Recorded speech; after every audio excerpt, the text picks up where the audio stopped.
Bonsoir à toutes et tous. Il y a 18 mois, le 26 septembre 2019, nous assistions toutes et tous impuissantes à un gigantesque incendie de l'usine Lubrizol à Rouen. Nous assistions alors à une des plus grandes catastrophes, ce que nous appelons en fait, nous, crime industriel depuis le début du XXIe siècle.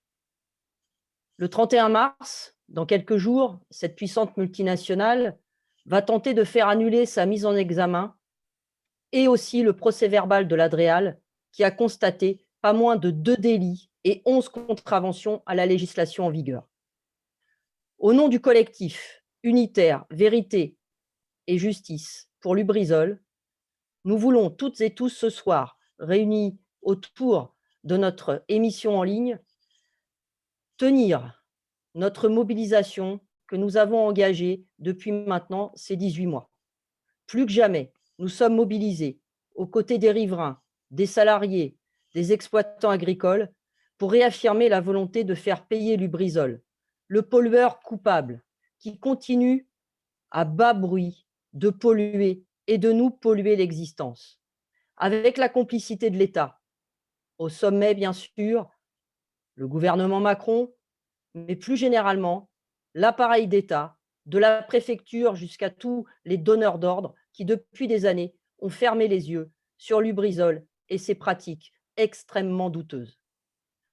D'une manière plus générale, tous les récurrents accidents ou incidents, comme à Multisol, nouvelle filiale de Lubrizol au début de l'année à Sotteville, ou comme à Brentag à Montville, quelques semaines plus tard, ou encore pas plus tard qu'hier au Montcovert, où 38 tonnes d'engrais ont failli exploser, des engrais dédiés à l'agriculture industrielle et polluante.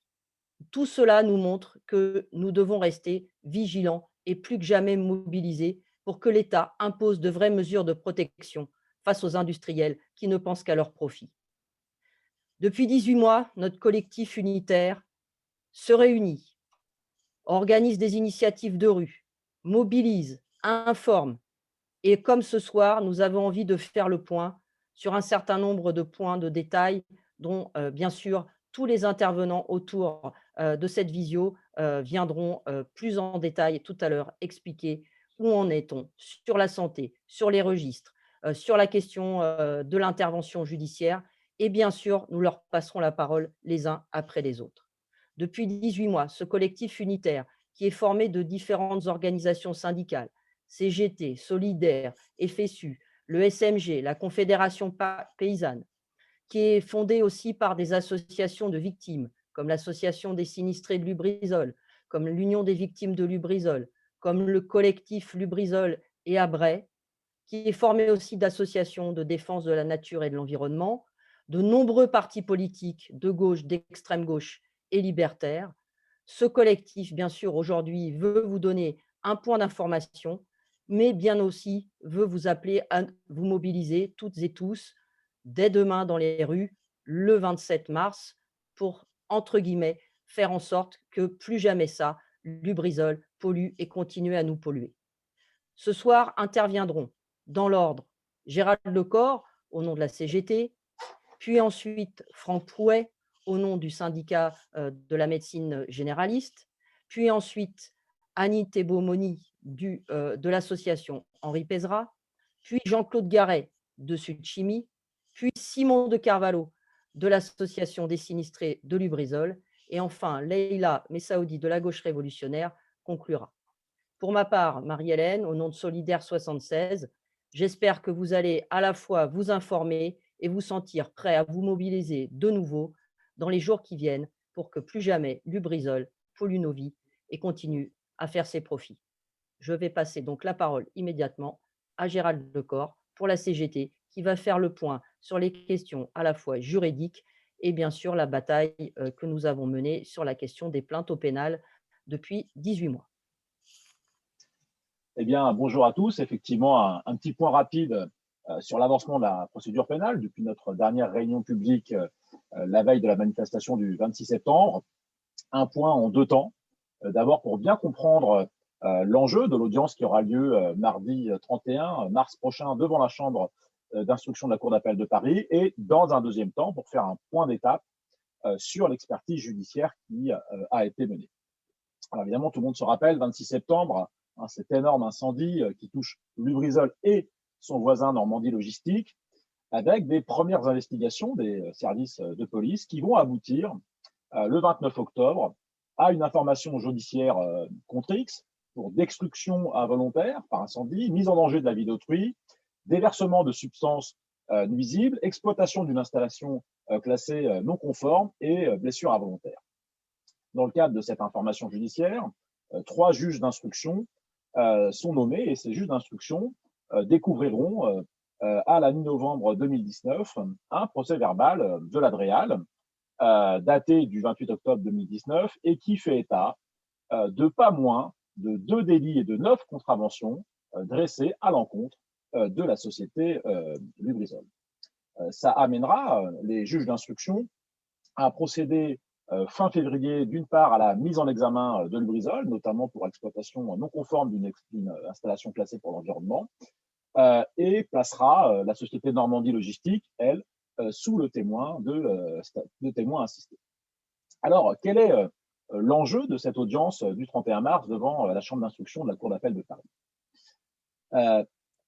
Presque 6 mois après sa mise en examen, l'avocat de Lubrizol déposait une requête, qu'on appelle une requête en nullité, pour obtenir pas moins que, d'une part, l'annulation du procès-verbal de la DREAL, dont on va voir qu'il est extrêmement, effectivement, pour Lubrizol, d'annuler la mise en examen de Lubrizol, mais d'annuler l'entièreté de l'enquête, de ce qu'on appelle l'enquête de flagrance, l'enquête préliminaire, comme on en entend parler des fois dans les feuilletons policiers, et bien évidemment dans l'objectif d'éviter à pratiquement 100%, d'éviter à tout procès pénal contre cette multinationale pollueur. Alors, pour ce faire, l'avocat de Lubrizol soutient que la procédure comprend des irrégularités et des incohérences flagrantes. L'avocat cite notamment le fait que les enquêteurs, notamment de police, ainsi que les inspecteurs de la DREAL, manqueraient totalement d'impartialité dans la manière dont le dossier est géré, qu'il y aurait de la déloyauté dans l'enquête et dans la manière dont les enquêteurs recherchent des preuves, soi-disant qui serait que à charge et non pas à décharge. Et puis l'avocat de Lubrizol soutient qu'il y aurait, soi-disant, une violation des droits de la défense, notamment puisqu'il y aurait une inégalité des armes entre les armes des enquêteurs, notamment de police, et les armes pour que la pauvre petite multinationale Lubrizol puisse se défendre. Donc, une volonté, un objectif extrêmement clair pour Lubrizol, qui, rappelons-le, s'est dit qu'elle assumerait dès le départ ses responsabilités, qui avait annoncé des indemnisations qu'on ne voit pas venir, notamment pour les particuliers, et qui là cherche à éviter son procès pénal. Alors évidemment, quelques explications sur ce sujet pour comprendre comment l'avocat de Lubrizol arrive à faire une telle demande à la chambre de l'instruction. On est le 26 et le 27 septembre, au lendemain de l'incendie, les 2 inspecteurs de la DREAL vont au sein de Lubrizol vérifier le jour et le lendemain de l'incendie, ils vont récupérer des documents pour savoir si Lubrizol respecte l'ensemble de la réglementation relative à la protection de l'environnement. Quelques jours plus tard, un de ces 2 inspecteurs est entendu par les services de police dans le cadre de l'enquête de flagrance.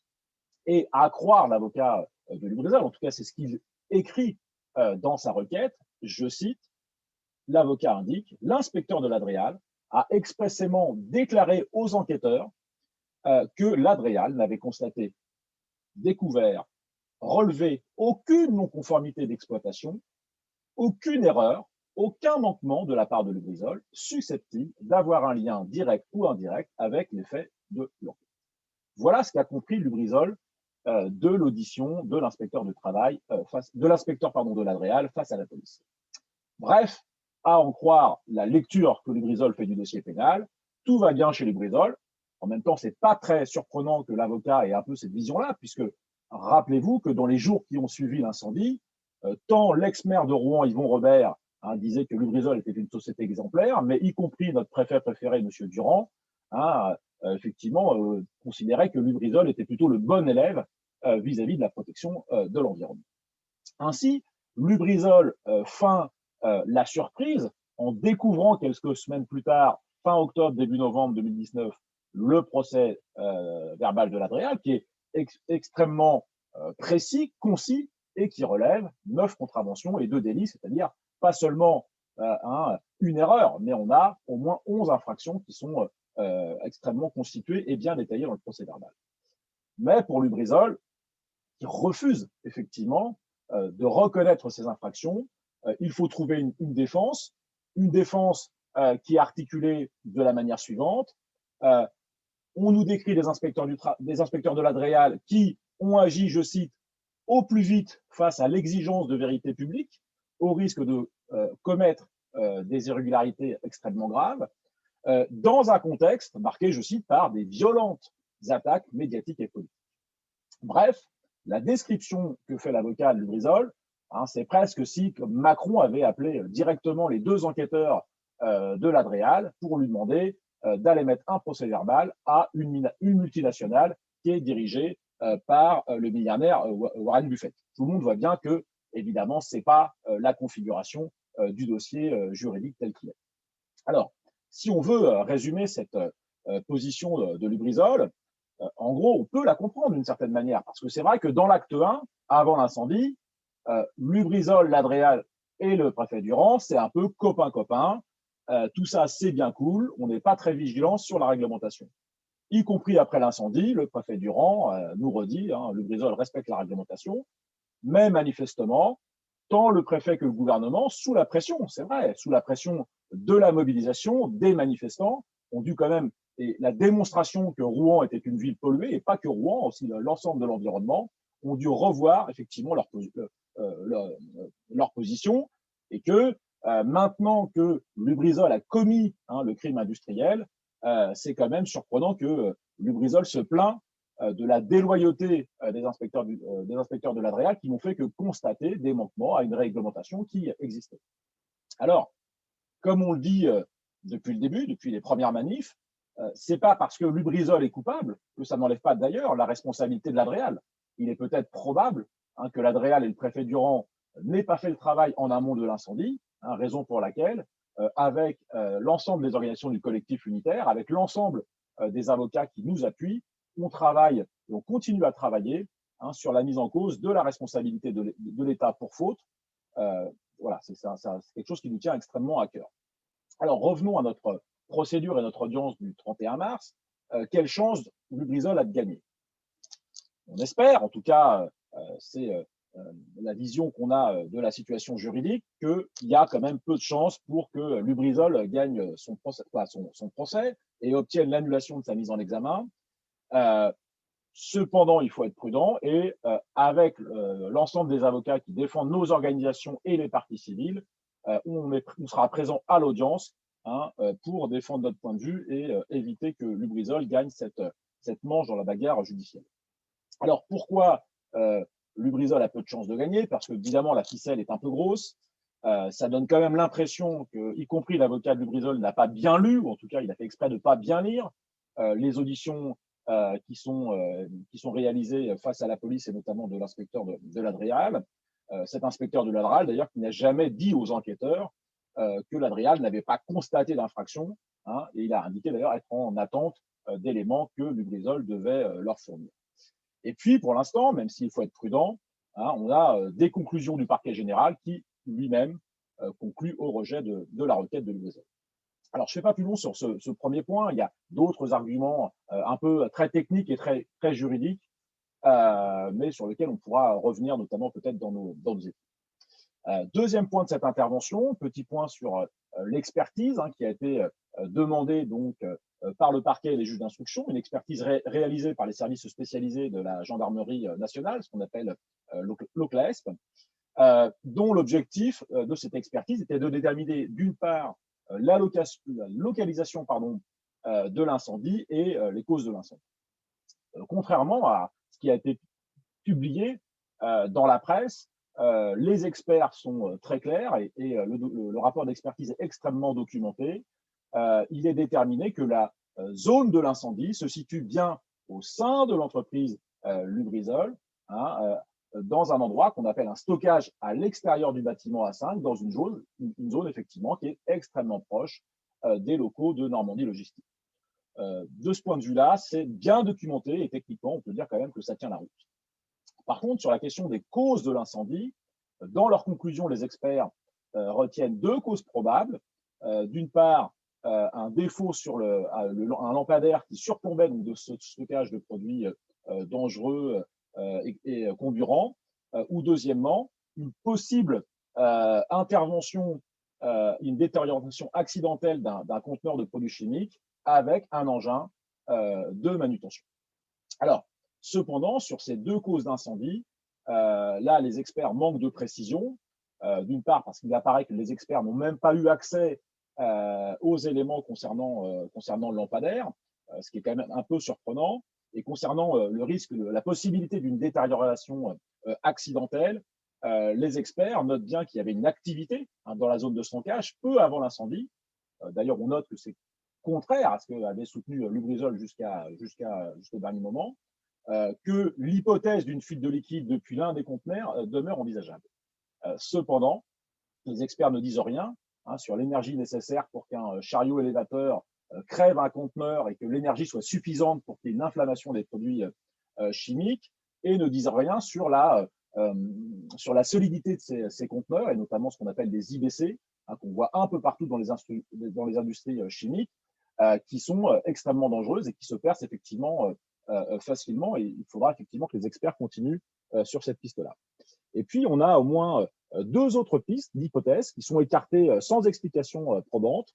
La première concernant le fait que cette zone était soumise à un environnement explosif, où là, a priori, les experts font confiance dans un document de Lubrizol qui n'est pas aujourd'hui dans la procédure pénale et qui mériterait quand même d'être, d'un certain point de vue, critiqué. Et puis, les experts, alors là, c'est encore plus surprenant, retiennent qu'il y a que l'incendie ne peut pas provenir d'un mélange incompatible de produits, alors que les mêmes experts indiquent clairement noir sur blanc dans leur rapport qu'il leur manque des éléments sur une série de produits qui étaient stockés dans cette zone dans laquelle l'incendie a pris feu. Alors, il y a sur cette expertise des demandes de compléments d'expertise, notamment par la CGT, pour le moment qui sont partiellement refusées par le juge d'instruction au motif d'un défaut de procédure, mais dont le même juge d'instruction a effectivement reconnu par écrit qu'il y aurait un complément d'expertise qui serait nécessaire.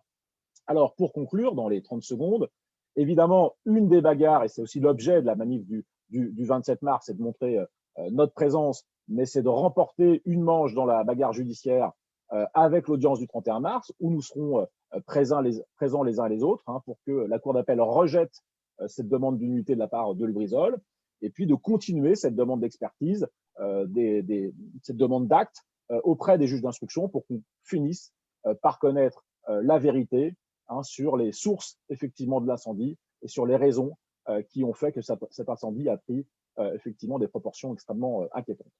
Voilà ce que je pouvais dire sur ces deux points. Bien, merci Gérald. On va donc passer maintenant la parole à Franck, qui est médecin, qui est membre du syndicat de la médecine générale et qui va donc essayer de faire le point sur les questions de santé, notamment où en est-on sur l'affaire du suivi médical, sur ce qu'on appelle les marqueurs biologiques, le post-traumatique, etc. Donc, Franck, à toi pour ton intervention. Merci à toutes et toutes. Bonjour. Le 26 septembre donc 2019, ce qui ne devait arriver qu'une fois tous les 10 000 ans, selon la préfecture et son plan de prévention des risques Lubrizol, est malgré tout arrivé. 9 000 tonnes d'un cocktail toxique, d'hydrocarbures, de dioxine, de benzène, de particules ultrafines et d'amiante sont parties en fumée dans l'incendie de cette usine à Rouen, classée Seveso seuil haut. Il aura fallu 5 heures pour que le préfet daigne déclencher les sirènes, pourtant prévues dans le plan de prévention, pour alerter les populations qui se réveillaient sous un gigantesque panache de fumée. Pas de confinement, puisque la priorité, c'était que les usines tournent pour produire des profits. Les écoles devaient donc accueillir les enfants et les bus transporter salariés et écoliers. Tant pis pour les salariés des transports en commun de l'agglomération, obligés de tourner toute la journée dans le nuage. 466 d'entre eux ont signalé sur le registre de l'infirmerie maux de tête, vomissements, irritation des bronches. Un mois plus tard, 45% d'entre eux étaient encore en arrêt de travail. Comment vont-ils aujourd'hui? Le préfet n'a cessé de minimiser les risques jusqu'à nier pendant plus d'une semaine le risque amiante dénoncé par le collectif Lubrizol, alors que 8000 mètres carrés de toiture amiante-ciment étaient effondrés ou partis en fumée, dispersant ces fragments blancs visibles à 10 km. Pendant un an, les services de l'État ont minimisé les risques sanitaires et notamment refusé avec acharnement la recherche des biomarqueurs, c'est-à-dire les prélèvements et la recherche de toxiques issus de l'incendie de Lubrizol dans le sang, les urines ou le lait maternel, par exemple. C'est pourtant la recherche des biomarqueurs qui a permis tout le travail de suivi sanitaire autour de la pollution à la dioxine, à Seveso. Quelques jours après l'incendie de Lubrizol, des femmes enceintes ou allaitantes, inquiètes pour leur santé et celle de leurs enfants, ont exigé des pouvoirs publics des analyses de ces marqueurs biologiques dans le sang, le lait maternel et les urines pour trouver les produits d'incendie. Devant l'absence de réponse de l'Agence régionale de santé, qui avait pourtant été mise en demeure par lettre d'avocat, elles ont elles-mêmes organisé ces prélèvements de lait maternel au CHU de Rouen devant huissier. Au total, 3 prélèvements ont pu être comparés. Un sur du lait maternel recueilli avant l'incendie et qui avait été conservé par congélation.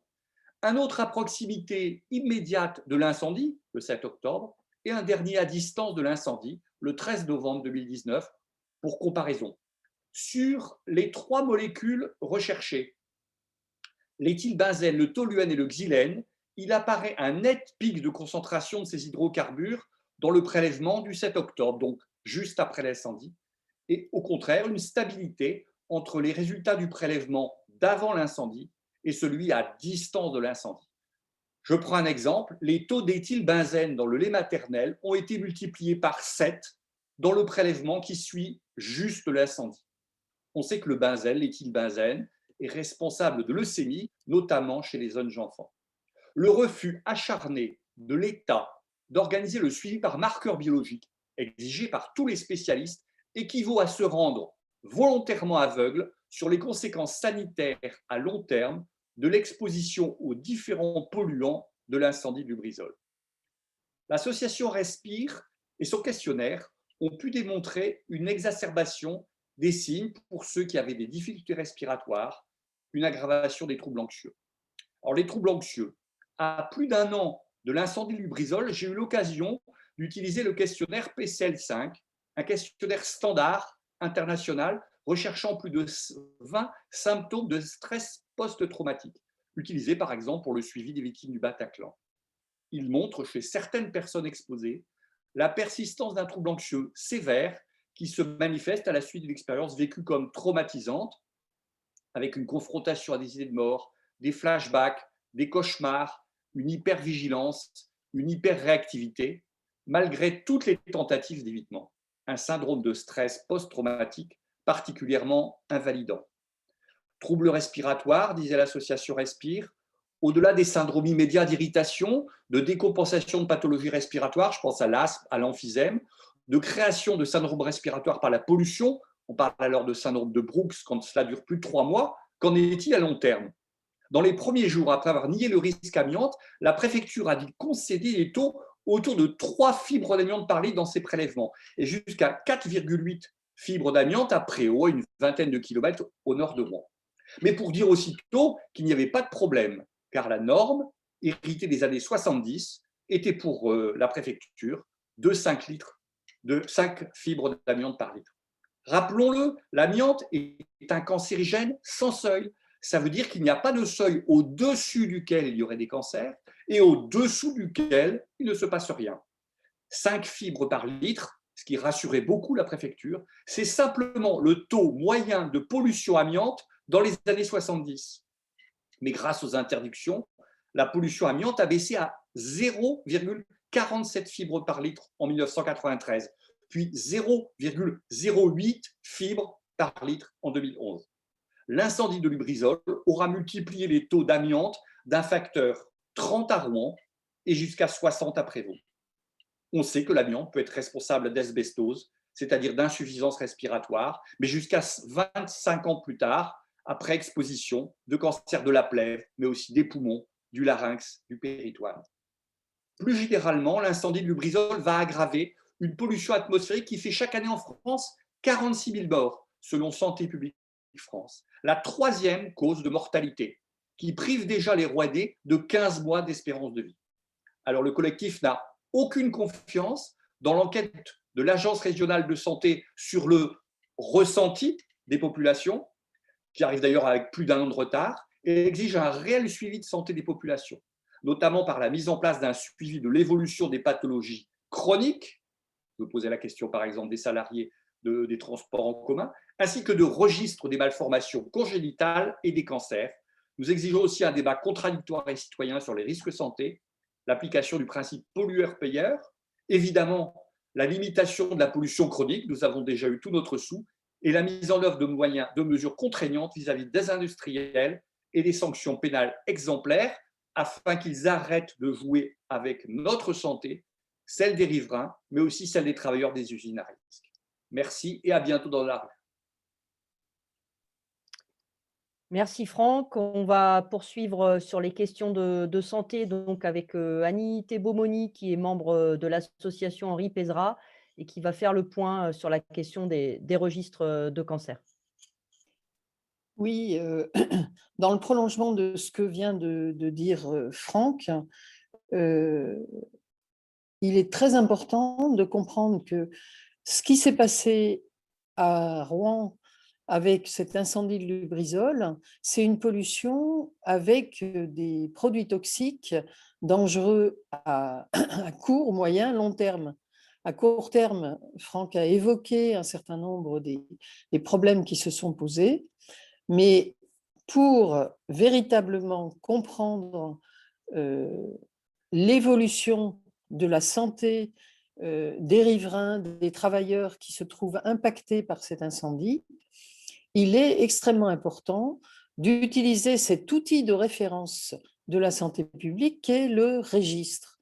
C'est quoi un registre? C'est tout simple, c'est que chaque fois qu'une pathologie comme le cancer ou une malformation chez un enfant ou d'autres types d'ailleurs de maladies se déclenchent, au lieu de laisser simplement les choses comme ça, on fait un enregistrement systématique. Et dans les pays où ces registres sont faits de façon systématique, je pense à l'Italie, je pense à l'Angleterre, je pense aux pays nordiques, je pense à l'Australie, je pense à des pays comme le Vietnam, etc. Donc, vous voyez des pays extrêmement différents les uns des autres. Le point essentiel, c'est d'en faire un outil pour, d'une part, suivre l'évolution de ce qui se passe individuellement et collectivement. Individuellement parce que chaque personne qui est atteinte d'une de ces maladies est en quelque sorte la sentinelle de ce qui s'est passé pour cette personne antérieurement. On parlait des cancers de l'amiante. En France, quand on a lutté, alors l'association Henri Pézra fait vraiment partie des réunis des collectifs qui ont vraiment lutté pour l'interdiction, mais quand on a voulu faire des bilans, on n'avait aucun outil parce qu'il n'y a pas en France de registre de cancer qui reconstitue le parcours professionnel et l'histoire résidentielle des personnes chez qui survient la maladie. Et donc, là, il s'est passé un événement extrêmement grave à Rouen. Il y a des polluants dont on sait que dans les années, les décennies à venir, ils vont déclencher des cancers, il va y avoir des malformations. Et au lieu de laisser tout ça comme si c'était normal, entre guillemets, ou au lieu de dire que c'est le résultat des comportements individuels, nous voulons que, au fur et à mesure de la survenue, de l'émergence de ces maladies, chaque patient, chaque personne victime de ces maladies bénéficie d'une attention particulière. Pour elle-même d'abord, parce que tous les systèmes d'indemnisation partent évidemment d'un recensement rigoureux des facteurs de risque, c'est-à-dire quelle exposition dans le travail, quelle exposition environnementale, quelle exposition résidentielle. Et ensuite, il y a toute cette question du suivi dont il a été question tout à l'heure. Et puis, sur le plan collectif, pour faire le bilan d'une catastrophe sanitaire comme celle de Lubrizol, il n'y a pas d'autres outils qui permettent de le faire véritablement. Alors, on sait que les autorités n'ont aucune envie de faire ça.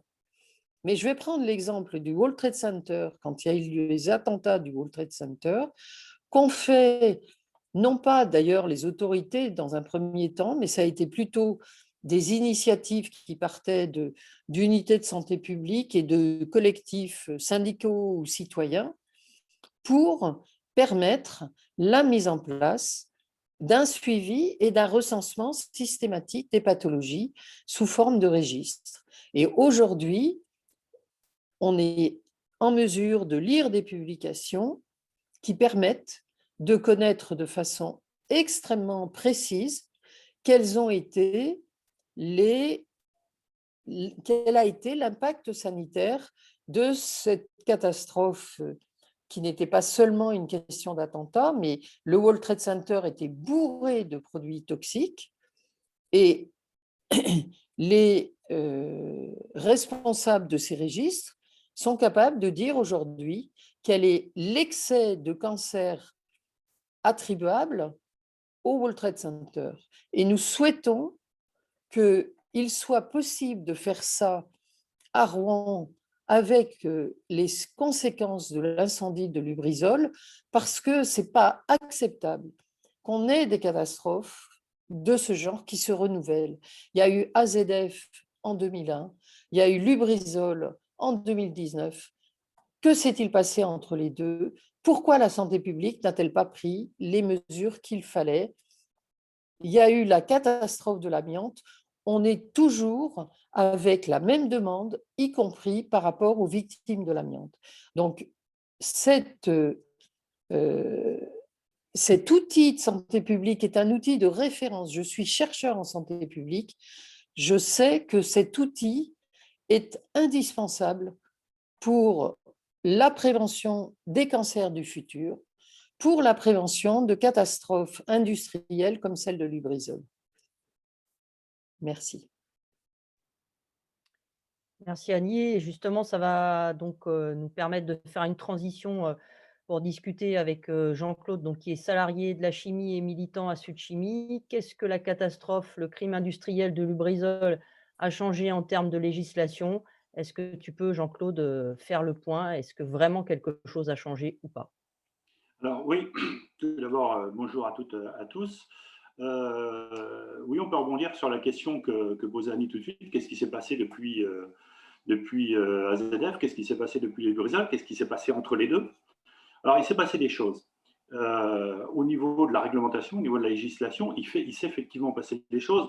De toute manière, les pouvoirs publics, le gouvernement pouvait difficilement rester sans réagir au vu de l'impact que ça a eu dans l'opinion publique, notamment que ce soit AZF ou plus récemment Lubrizol. Donc, effectivement, le gouvernement a réagi et la réglementation a évolué. Mais elle a évolué de deux manières.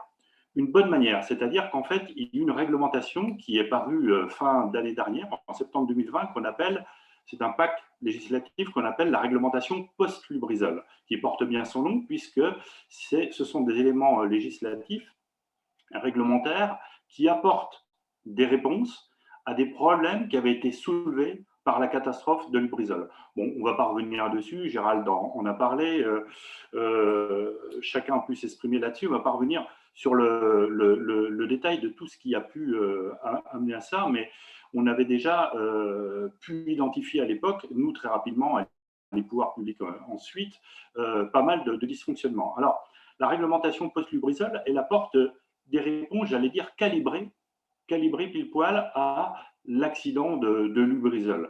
Alors notamment, elle va obliger à partir de très bientôt, hein, soit le 1er mai de cette année, le 1er janvier de cette année jusqu'au 1er janvier 2023, elle va obliger par exemple les industriels à tenir à disposition de l'Adréal les rapports de visite des assureurs, par exemple. Hein. Ça, c'est un point qui avait été mis en exergue lors de l'accident de Lubrizol. Il y aura l'obligation de mentionner dans l'étude de danger le type de produit de désintégration susceptible d'être émis dans l'atmosphère en cas d'incendie. On revient à une des grandes questions qu'on s'est posées suite à ça. Bon, je vais parvenir sur le topo de Franck, mais effectivement, ça, c'était une grande question qu'on s'était posée. L'obligation de tenir un état à jour des matières et des produits stockés dans l'usine. On a pu s'apercevoir avec un certain effarement qu'au bout de plusieurs jours, voire plusieurs semaines, la préfecture est incapable de communiquer sur l'état des stocks de ces produits chez Lubrizol. Bon, chez Lubrizol, et bien évidemment, il y a de fortes chances que ça soit la même chose dans plein d'autres sites classés, installations classées pour la protection de l'environnement. Bon, il y a eu ensuite pas mal de réglementations sur l'implantation, de la réglementation un petit peu technique. Une obligation, évidemment, de réaliser des plans de défense incendie. Bon, ça, c'est la moindre des choses, avec pas mal de prescriptions techniques sur lesquelles on ne va pas s'étendre parce que ça n'a pas beaucoup d'intérêt. Mais c'est quand même très intéressant dans le sens où ça répond vraiment à des dysfonctionnements qui avaient été mis en évidence lors de l'accident. Il y a aussi une obligation de former les salariés au risque incendie, mais pas uniquement les salariés du site ou de l'entreprise, mais aussi, et c'est ça la nouveauté, les salariés des entreprises extérieures, c'est-à-dire ceux qui interviennent, qui ne sont pas forcément salariés de l'entreprise, mais qui interviennent tous les jours sur le site. Et ça ce sont des choses qu'on peut qualifier de bonnes choses, effectivement. Mais quelque part, ça s'arrête là. Et c'est bien dommage. Parce que les mois, qu'est-ce qu'il va y avoir dans les mois? On va avoir toujours beaucoup de pouvoir pour le préfet.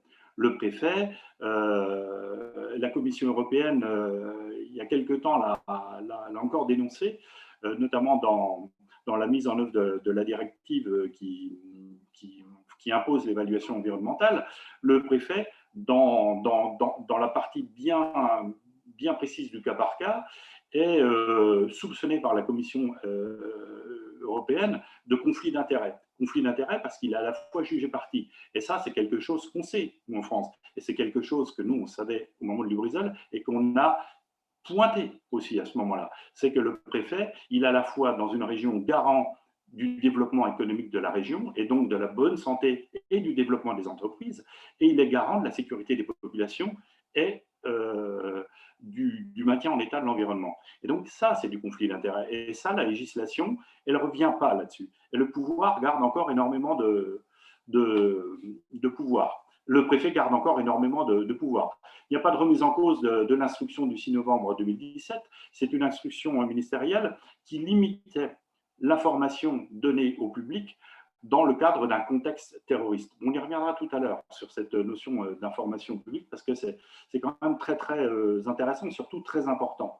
Bon, le bénéfice du droit acquis, la fameuse déclaration d'antériorité, bon, la réglementation n'en parle pas, c'est-à-dire qu'il y a toujours dans certains cas la possibilité de bénéficier du droit acquis, c'est-à-dire que, en gros, si la législation, si la réglementation évolue dans un sens plus strict, une installation existante peut demander à bénéficier du régime d'antériorité en disant moi, voilà, je suis constitué comme ça et je demande à être tenu sous la réglementation d'avant, c'est-à-dire qui est un petit peu moins stricte. Donc ça perdure toujours, dans des conditions différentes, mais ça perdure toujours.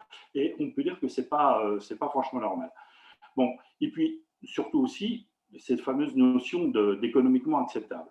cette notion d'économiquement acceptable, ça c'est super important parce que c'est quelque chose qu'on va retrouver dans les études de danger, c'est-à-dire que les études de danger, qui ne sont pas parfaites, hein, on va en dire 2 mots tout à l'heure, vont mettre en avant des solutions, vont étudier des scénarios de danger, vont préconiser des barrières à mettre en place, et ces barrières, elles peuvent être humaines, techniques, organisationnelles, mais dans tous les cas, ce sont des barrières qui ont des coûts. Et cette notion d'économiquement acceptable, c'est très important parce que ça veut dire qu'au bout d'un moment, si les coûts ne sont plus économiquement acceptables par la société, eh bien, elle pourra quelque part, voilà, mettre en place des barrières qui ne sont pas forcément adaptées au niveau de danger. Et c'est pour ça qu'en vérité, cette réglementation, elle répond à un problème bien précis, qui est une réponse à l'accident de Lubrizol. On l'a vu, hein, la plupart des nouvelles réglementations ou obligations correspondent à des dysfonctionnements qui avaient été identifiés au moment de l'accident, mais elle ne remet pas en cause la doctrine générale qu'il y a autour de la réglementation qui concerne la protection de l'environnement. Par exemple, cette réglementation a mis en place un BEARI, c'est-à-dire un bureau enquête accident risque industriel, mais un bureau d'enquête accident, il intervient justement après la bataille, c'est-à-dire qu'il va enquêter sur l'accident, essayer de comprendre ce qui s'est passé, etc. Alors déjà, ce bureau, il n'a pas des pouvoirs coercitifs, il n'a pas des pouvoirs de police, il pourra quelque part faire un retour d'expérience et préconiser des mesures pour éviter que ça arrive dans l'avenir. Mais nous, ce qu'on voudrait, c'est qu'il y ait quelque chose qui est vraiment un véritable pouvoir et qui soit mis en place bien en amont, notamment au moment d'établir cette fameuse étude de danger qui reste la pierre angulaire de l'aspect de la sécurité d'un site à risque, d'une installation classée pour la protection de l'environnement, à plus forte raison quand elle est classée Céveso. Parce qu'on a encore actuellement dans ce pays une approche probabiliste de l'étude de danger. C'est-à-dire qu'en fait, quand on va étudier les différents scénarios d'occurrence de danger, on va non seulement intégrer le risque en tant que tel, c'est-à-dire le danger que ça représente, mais aussi la probabilité d'occurrence. Et la probabilité d'occurrence, c'est la statistique on dit ça n'a pas de chance de se produire avant tant d'années, de siècles ou de milliers d'années, auquel cas, mettre en place des barrières, c'est un coût qui est économiquement pas acceptable pour le coup, et donc on refuse de le faire. Et résultat des courses, on finit par l'accident. Je rappelle quand même qu'il y a quelques décennies, dans le nucléaire, la probabilité pour qu'un accident de type Three Mile Islands, Fukushima, Tchernobyl et autres, c'était 1 tous les 22 000 ans. Alors, c'est de la statistique, d'où ça sort, on ne fiche sûrement rien, mais on voit bien que ce ne sont pas des lois d'airain et que ça ne nous protège en aucun cas de l'occurrence d'un accident grave. Donc ça, il faut effectivement revoir tout ça. Donc il faudrait qu'il y ait une autorité qui soit capable de prendre en charge ça. Je rappelle qu'à l'heure actuelle, l'étude de danger est à la charge, même s'il est validé par l'ADRE à la préfecture, est toujours à la charge de l'industriel, de l'entreprise, qui est à la fois, bien quelque part, un petit peu juge et partie. Et on rappelle aussi, c'est que les scénarios, faut quand même bien les pointer. Gérald l'a dit tout à l'heure, le scénario qui est arrivé, le scénario d'accident qui est arrivé à Lubrizol, il n'avait pas été pointé dans l'étude de danger. AZF, c'était la même chose. C'est un scénario qui n'avait pas été pointé dans l'étude de danger. On peut citer comme ça de nombreux accidents industriels où l'accident en tant que tel n'avait pas été pointé dans l'étude de danger. Donc ça, c'est pour la partie réglementation autour du post-Lubrizol. Mais j'ai envie de dire, ce que l'État donne d'une main, il le retire de l'autre.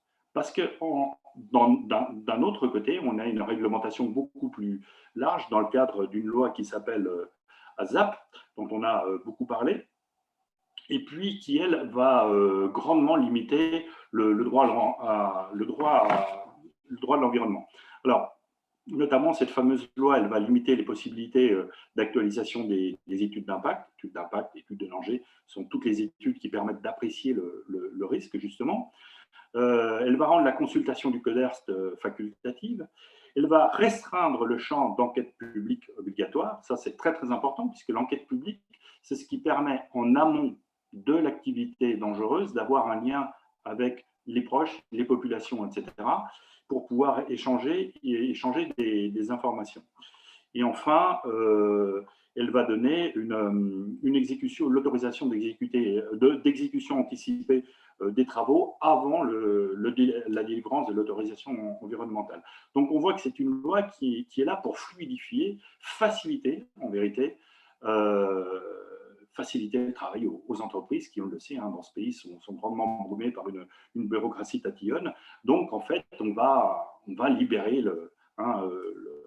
on va libérer les entreprises de ces entraves. Donc, on voit que les contraintes qu'impose le poste Lubrizol, quelque part, elles sont contrebalancées par cette loi qui va favoriser encore, voilà, s'il n'y a pas de remise en cause fondamentale de cette doctrine, de cette doxa, de ce paradigme autour de ce qu'est l'étude de danger, autour de l'appréciation de ce qu'est le risque, le danger pour ce type d'activité, eh bien, on sera toujours confronté à des accidents comme celui de Lubrizol.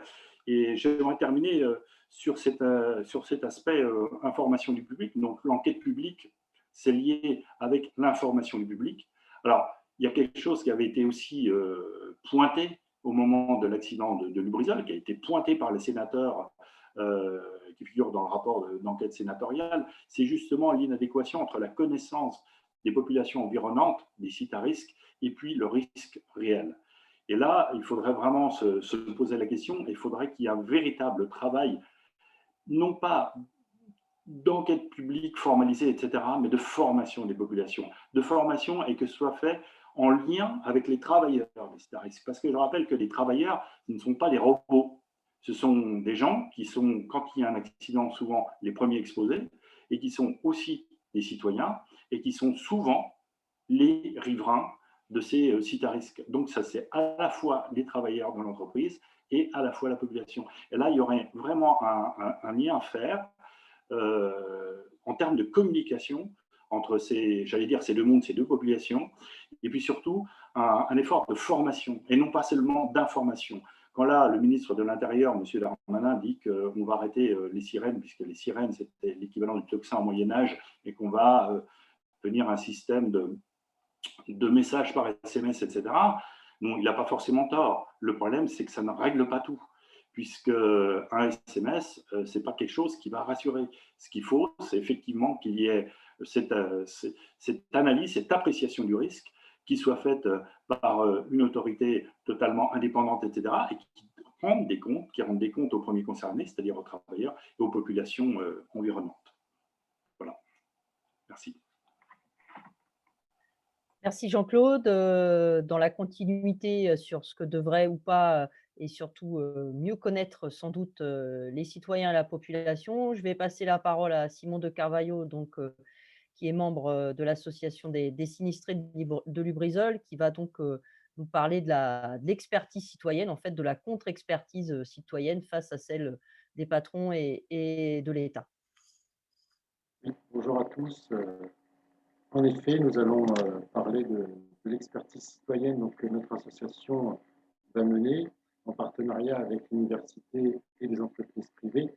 Donc, vous avez bien compris, un État absent, un industriel qui ne communique pas, et puis on est 18 mois après, on n'avance pas sur le dossier. Donc, nous avons décidé de mener une expertise citoyenne, d'obtenir des fonds et de faire des prélèvements dans l'environnement et auprès de la population. Donc ça y est, elle commence et elle est importante parce qu'à ce jour, on a déjà analysé les suies. Et les suies, qu'est-ce qu'elles nous disent? Elles nous disent qu'on ne connaît que seulement 10% des substances qui la composent. On ignore 90% des substances restantes. Pourquoi? Parce que il y a 32 000 signaux qui ont été captés, c'est 10 000 tonnes. On comprend que c'est énorme, c'est une catastrophe incroyable. Donc, il faut absolument que nos autorités prennent en compte cette catastrophe et les conséquences à venir. Donc, on a bien entendu qu'effectivement, là, j'entendais les discours des médecins, des professeurs. Effectivement, c'est terrible ce qui pourrait nous arriver. Donc, il faut absolument mettre en place, c'est pour ça qu'on se place à Rouen un institut éco-citoyen, comme il y a à Fos-sur-Mer, qui pourrait mettre en relation le monde industriel et les citoyens. Donc cette obligation, nous qui vivons si proches de ces sites et des eaux, d'être formés au risque industriel. Donc c'est très important. Nous tenons ce combat et nous allons donner tous nos efforts pour la constitution d'un institut éco-citoyen ici à Rouen qui puisse mettre en relation tous les partenaires qui font des prélèvements, chacun dans leur coin, et qui œuvrent dans leur coin sans pouvoir partager et communiquer les résultats. Donc nous, notre but, c'est ça, c'est d'informer et c'est de partager le savoir à tout le monde pour que enfin ces industriels puissent se mettre à jour au niveau de leurs installations. Voilà, je voulais juste faire cette petite intervention. Je voulais vous remercier pour m'avoir autorisé à pouvoir vous dire tout ça. Merci. Merci Simon. Donc, pour conclure cette soirée, on va passer la parole à Leïla Messaoudi, donc, qui est membre de la Gauche révolutionnaire et qui va nous annoncer, je dirais, le programme de la mobilisation de ces prochains jours. Merci à tous et à toutes pour ces interventions, pour ce point d'étape finalement dans cette mobilisation qui dure depuis 18 mois, mais qui, on le voit bien ce soir, n'est pas prête de s'arrêter. Aujourd'hui, on a face à nous encore beaucoup de travail. On l'a vu, le collectif unitaire avec ses différentes organisations, associations travaillent sur plein de sujets très différents et encore on s'est réservé pas mal de choses parce qu'il y a du boulot, qui sont liées à l'incendie. Mais si nous sommes bien sûrs d'une chose, c'est que la vérité et la justice ne s'obtiendront pas sans la mobilisation régulière et l'information des premiers concernés, les habitants, les victimes et ceux qui travaillent sur ces sites industriels. Et c'est aussi le but du collectif que de réunir dans des réunions, mais dans un travail et de mise en perspective et de discussion et d'action, toutes ces personnes. Dès qu'on a le dos tourné, on l'a vu, Lubrizol fait comme avant.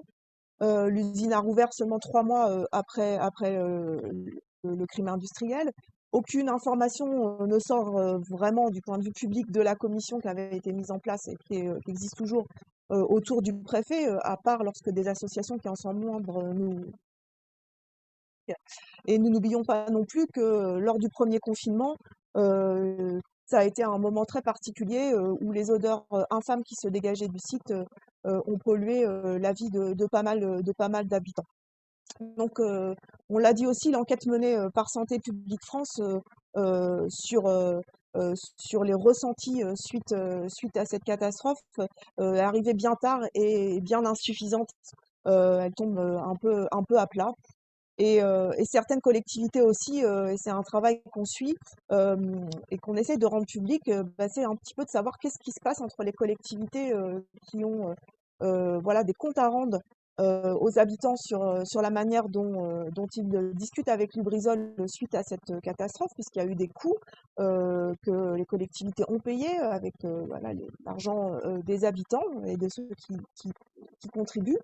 Et pour autant, on n'a pas de rendu de cela. Donc, c'est un des points aussi sur lesquels on invite tout le monde à se mobiliser. Un des motifs qui nous amène à être à nouveau dans la rue pour se rappeler au bon souvenir de tous ces gens, mais aussi pour continuer à ce que la population s'habitue à avoir des mobilisations et ait envie de rejoindre la mobilisation de samedi 27 mars. Et certaines collectivités, malheureusement, ont négocié sans afficher cette négociation, ont négocié avec Lubrizol, alors que, enfin, notamment pour éviter de la justice, quitte à trahir finalement la cause des habitants. Donc tous ces points-là, pour nous, sont essentiels. Et la manifestation de samedi à l'occasion des 18 mois, comme nous l'avons fait le 26 septembre dernier, à l'occasion des 1 an, et comme nous le ferons en septembre 2021, c'est pour nous un point important. C'est un combat de longue haleine pour obtenir le droit de savoir, le droit d'être informé, le suivi médical de l'ensemble de la population qui permettrait de connaître les réels effets de l'incendie, la création de ces registres qui est une des batailles du collectif en ce moment, et bien entendu que Lubrizol soit jugé responsable et paie pour la pollution engendrée. Nous ne voulons plus que ces usines, parce qu'elles sont gérées pour les profits de gros actionnaires dans les intérêts immédiats, puissent faire ce qu'elles veulent au mépris de la santé des habitants et de celle des travailleurs. Donc on vous invite fortement à rejoindre le collectif unitaire Lubrizol en tant qu'individu ou en tant qu'association, en tant qu'organisation. Nous avons un mail où vous pouvez nous contacter, vérité.justice.lubrizol@protonmail.com. N'hésitez pas à nous contacter aussi pour soulever des informations ou des questionnements que vous avez autour de cette catastrophe et aussi évidemment plus largement sur la protection de l'environnement et de la santé des habitants. C'est vraiment une question très importante et vous voyez bien dans la discussion qu'on a eue que le sujet est au-delà de Lubrizol, mais que Lubrizol a été un moment et il n'y aura plus jamais la même chose qu'avant Lubrizol pour toute une partie de la population. Donc la manifestation samedi partira à 14 h du conseil départemental qui se trouve cours Clémenceau, à côté de la station de métro Joffre Mutualité ou de l'arrêt de bus Champlain. Et vous pourrez manifester avec nous et défiler jusqu'au palais de justice rive droite. Évidemment, ces 2 lieux sont pour nous importants. Faites entendre votre voix, venez la joindre aux nôtres. Ensemble, on sera plus fort pour gagner face à cette bataille qui est très longue, mais qui mérite d'être menée pour les générations actuelles et pour les générations futures. Merci à tous.